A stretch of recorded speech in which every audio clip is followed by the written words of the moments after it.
y'all. So I know it's kind of an intro to an intro, but I forgot to record what the process is gonna be like today.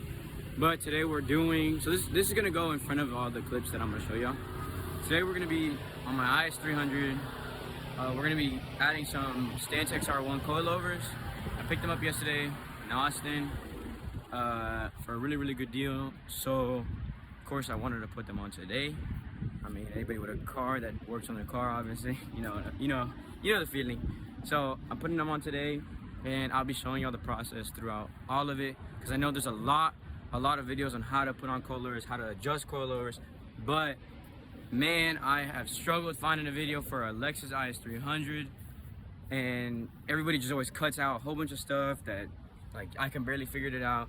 So in this video I'll show you exactly how to go through it and how to take it off, install everything, adjust all throughout for the is300.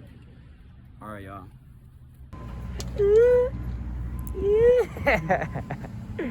So today we're gonna pull out some coilovers. Since yesterday I went out and bought some Stance XR1 coilovers for the IS. Let me bruh, idiot. Now I gotta bleep that out. Anyways, there's no really good YouTube video. We just watched and the guy literally just cut. It didn't even show how to take the coilover out. So we believe that we start off with these top bolts. So they're 14s, right? Yeah, they should be 14s. So we're gonna take off the 14s, and then we're gonna take off the bracket. I believe these are the bracket bolts. I'm pretty sure these are 14s too. And then lastly, we got this pretty big bolt on the bottom. And once you take that out, we're gonna see, because I think we have to pry the arm down a little bit so we can get the coilover off. Once that is done, we'll move on to the next step and putting on these Stance XR1s. This ain't a good idea. Oh, I thought you could say something.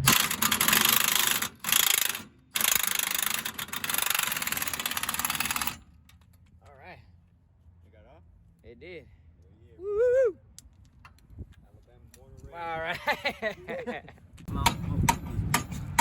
So when we took the bottom, bolt off, which was 19, right? It was a 19, right? Yeah. Oh. You good? I want to cry. Do you? A little bit. Can you give me the bolt?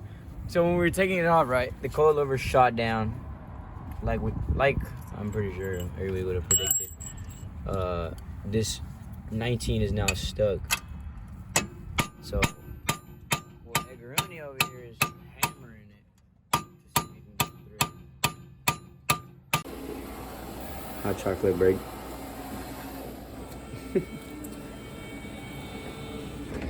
Get your cup out of here, boy. All right, finally got the bolt out. We just pried it up. All right, we just pried. Thank you. We just pried it up, and we use this to hammer that bolt out. But in the process, Edgar got the bolt right back in, just replaced this one with that one. Basically, literally just a full replacement. So we're sitting there pulling that out. All right, next step is gonna be take the coilover out, which once we figure that out, I guess we'll update y'all.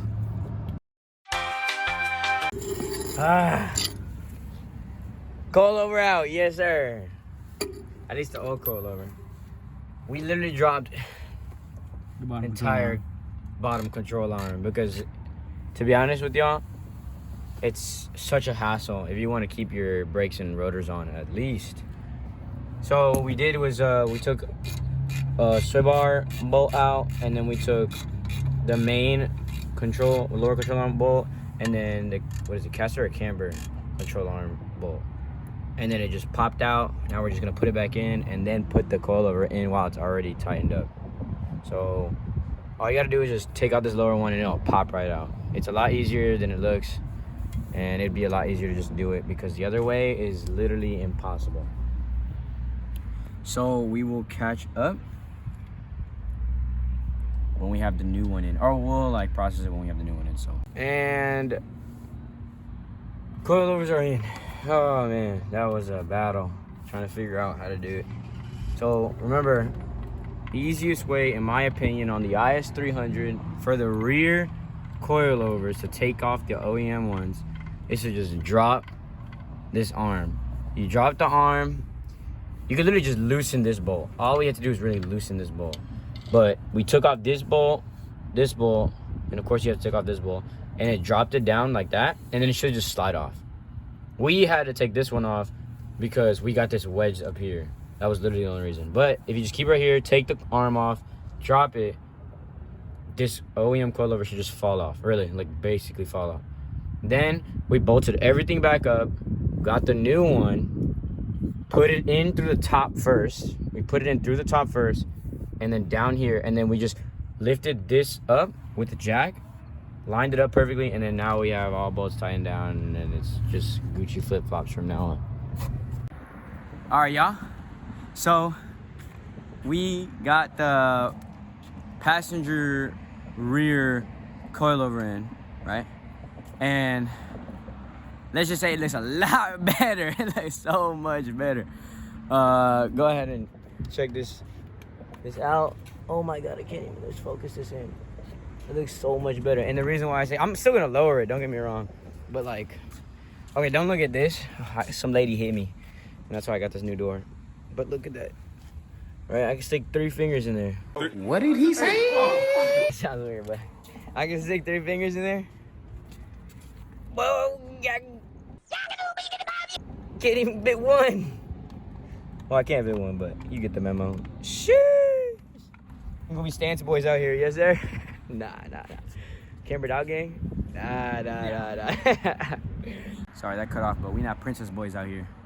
But damn, it looks so much better. I'm about to lower it right now some more. See how low this hoe can go. And we'll be kit ready soon, you know? Put that BN kit on there. I think she's gonna be looking pretty. She's gonna be sitting pretty. And you know, we had to get those VS SD2s on there. These still need to get polished, but I mean, look at this other side. Sheesh. Like a mirror. Like a mirror. All right, y'all. I'm gonna get back to y'all whenever we finish the driver's side, and then we'll start moving on to the front, and I'll update you on the front just because the front may be a little more confusing. I don't know. Probably the same thing. But we'll figure it out, and then I'll record the process. All right, y'all. So I forgot to tell y'all that maybe some of y'all don't know how to adjust coilover. So on the next side, I will show you how to adjust the coilover. But right now, let's see if I can drop this thing slow.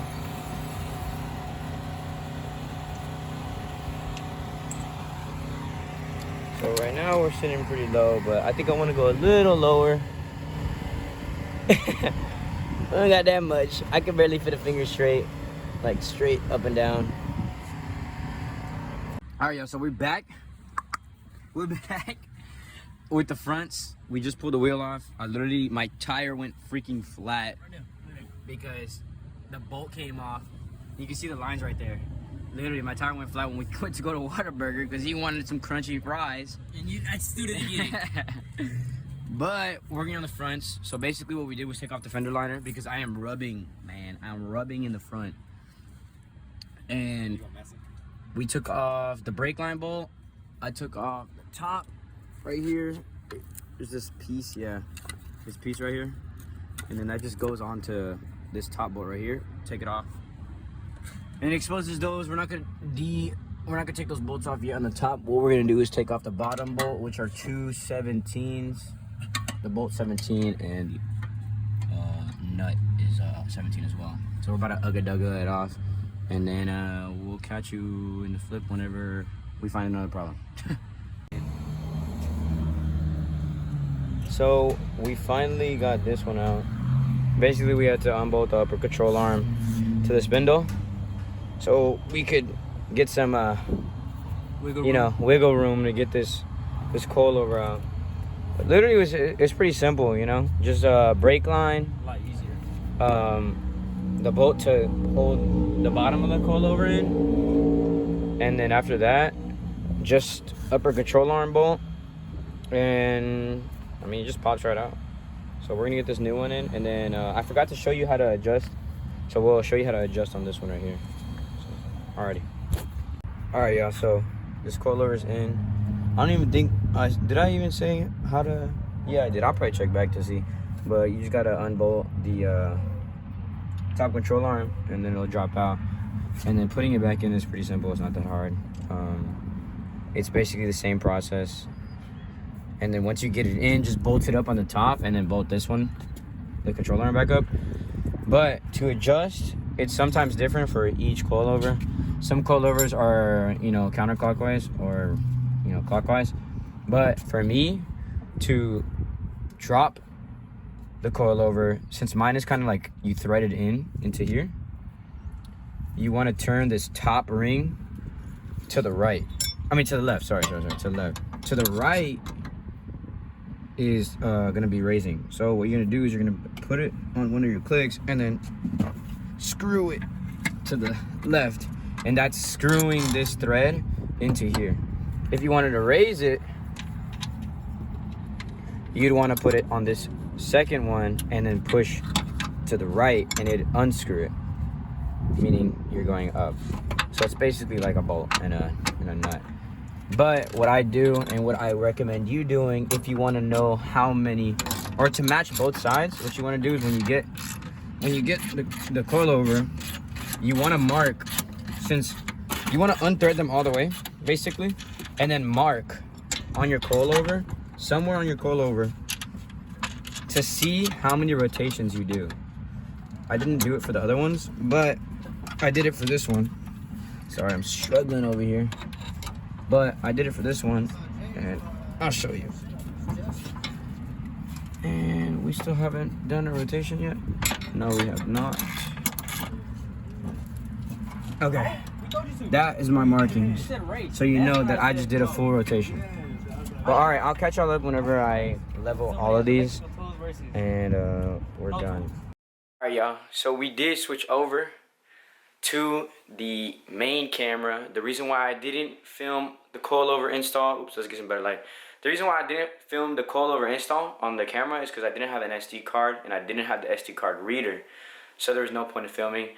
I would have had to wait a couple days to install it. And of course, like I said at the very beginning, I really wanted to install the coilovers. Right now I'm going to show y'all the end product.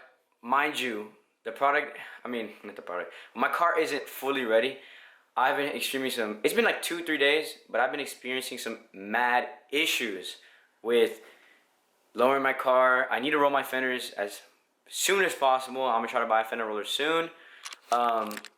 Yeah, I'm like rubbing, I can barely get in my driveway. I get in my driveway, and I mean, like, it shreds my front the driver's side front tire is like shredded. I need to roll my fenders ASAP. So I'm going to show you right now. I want y'all to understand that this is not the end product.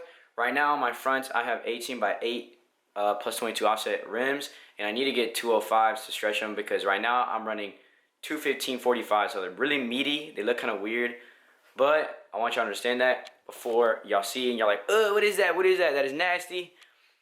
So let's go ahead and go out there to show y'all, because I know y'all been waiting finally, right? All right, so this is the end product. I think the rears came out so good. I mean, the Fimit's just great, really. It's slightly cambered. I like it a lot, but they both came out pretty good. Like I said, the front is shredding. Like, you can even see right here, like the paint is just ripped off, like it's moved. Like, if you look right here, look at the tire, man. Like, the tire is just done. So these Toyos gonna have to go in retirement soon enough. I'll probably throw them on the back when I need to. But like I said, I'm gonna roll the fronts, and then I'm gonna get less meaty tires. But that was the final look, at least for now, until I can swap over and get some new tires and stuff like that. But alright, y'all, that'll be the end of this video. Hopefully next week I think I have a new video up because I'm getting the BN kit, and then I'm also getting a rack opinion and new power steering lines because my power steering is just fried. Previous owner did not take care of it. So I will catch y'all in the next one.